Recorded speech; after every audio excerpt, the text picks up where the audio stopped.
நிலா சோழன் ஜோடி யாருக்கெல்லாம் பிடிக்குமோ அந்த வீடியோக்கு ஒரு லைக் போட்டுருங்க. நீலாவுக்கும் சோழனுக்கும் கல்யாணம் முடிஞ்சிருது போலீஸ் ஸ்டேஷன்ல வச்சு. இந்த நேரத்துல நிலாவோட அப்பா, இன்னையில இருந்து நான் உன்னை தலைமுழுகிட்டேன். உனக்கு எனக்கும் சம்மதம் இல்ல. வீட்டு வாசல்ல வந்து எதுக்காகவும் நின்றாத அப்படின்னு சொல்லிட்டு சத்தம் போடுறாங்க. இந்த நேரத்துல நிலாவோட அண்ணன் இருந்துகிட்டு, நீங்க எப்படி 2 பேரும் சேர்ந்து வாழ்ந்துடுறீங்கன்னு நானும் பாக்குறேன். ஆனா உங்க 2 பேத்தையும் வந்து சேர்ந்து வாழவே விட மாட்டேன்.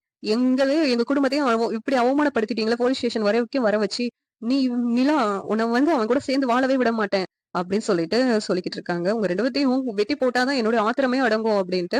இந்த பக்கம் சூர்யாவும், நீங்க 2 பேரும் எப்படி சேர்ந்து வாழ்ந்துறீங்கன்னு பாக்குறேன். இந்த போலீஸ் ஸ்டேஷனை விட்டு வெளியில போயிட்டீங்கன்னா அவ்வளவுதான். உங்க 2 பேர் கதையை நான் முடிச்சிருவேன் அப்படின்னு சொல்லிட்டு சூர்யாவும் பேசிட்டு இருக்காங்க. இந்த நேரத்துல போலீஸ், ஏய் நாங்க இங்க இருந்துட்டு இருக்கோம். நாங்க இருக்கும் போதே நீங்க இப்படி பேசுவீங்களா? இங்க பாருங்க, இப்படி பேசுற வேலை வச்சுக்கிடாதீங்க. ஒழுங்கா மரியாதையா இந்த பேப்பர்ல சைன் போட்டு கொடுங்க. இந்த பொண்ணுக்கும் பையனுக்கும் ஏதாவது ஆச்சுன்னா அதுக்கு காரணமே நீங்க 3 பேர் தான் அப்படின்னு சொல்லிட்டு இந்த பேப்பர்ல எனக்கு சைன் பண்ணி கொடுக்கணும் அப்படின்னு சொல்லி போலீஸ் சொல்றாங்க. இதை கேட்டுட்டு, நான் எதுக்கு சைன் பண்ணி கொடுக்கணும் அப்படின்னு கேக்குறாங்க. இப்பதானே எங்க கண்ணு முன்னாடியே வச்சு அவங்கள கொன்றுவேன் அப்படி இப்படின்னு மிரட்டிக்கிட்டு இருந்தீங்களே. இங்க இந்த போலீஸ் ஸ்டேஷனை விட்டு வெளியில போனா நீங்க என்ன வேணாலும் பண்ணுவீங்க.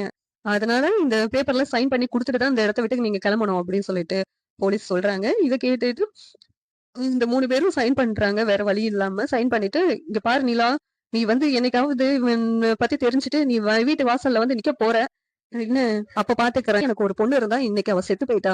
நாளப்பின என் வீட்டு வாசலுக்கு வந்துடாத பொண்ணுன்னு சொல்லிட்டு. அவ்வளவுதான் உன்னை வந்து இன்னையோட நான் தலை முழுகிட்டேன் அப்படின்னு சொல்லிட்டு நிலா சொல்றாங்க. இந்த நேரத்துல தாஸ் சொல்றாங்க, அப்பா அவ இப்படி பண்ணிருக்காளே அவளை உயிரோட விடக்கூடாதுப்பா. அவங்க 2 பேத்தையும் விடவே கூடாது அப்படிங்கிறாங்க. அவளுக்கும் நமக்கும் இனிமேல் எந்த சம்மந்தமும் இல்ல. வா அப்படின்னு சொல்லிட்டு அவங்க அப்பா வந்து அவங்க பையனையும் கூட்டு போறாங்க. இந்த சீரியல் எப்படி இருக்கும் நீங்க நினைக்கிறீங்க? கமெண்ட் பண்ணுங்க. லைக் பண்ணுங்க, ஷேர் பண்ணுங்க, சப்ஸ்கிரைப் பண்ணுங்க. தேங்க்யூ.